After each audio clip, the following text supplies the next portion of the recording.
আপনি কি জানেন কলকাতার অন্যতম বিখ্যাত গণেশ মন্দির হল সিদ্ধিবিনায়ক মন্দির।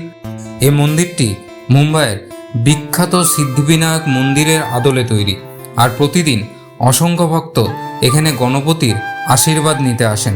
এই মন্দিরটি আসলে মল্লিক বাড়ির অংশ, কিন্তু প্রায় 200 বছর প্রাচীন এই মন্দিরের সংস্কার করেন ইমামি গ্রুপের মালিক কলকাতার দুই ব্যবসায়ী বন্ধু রাধেশ্যাম গোয়েঙ্কা এবং রাধেশ্যাম আগরওয়াল। 2020 সালের ফেব্রুয়ারি মাসে এই মন্দির নতুনভাবে আত্মপ্রকাশ করে। মন্দিরে প্রতিষ্ঠিত গণেশ মূর্তিটি অত্যন্ত মনোময়। ভক্তদের বিশ্বাস, এখানে প্রার্থনা করলে সকল বাধা কেটে যায় এবং সফলতা আসে। বিশেষত মঙ্গলবার ও গণেশ চতুর্থীর সময় মন্দিরে বিরাট আয়োজন হয়।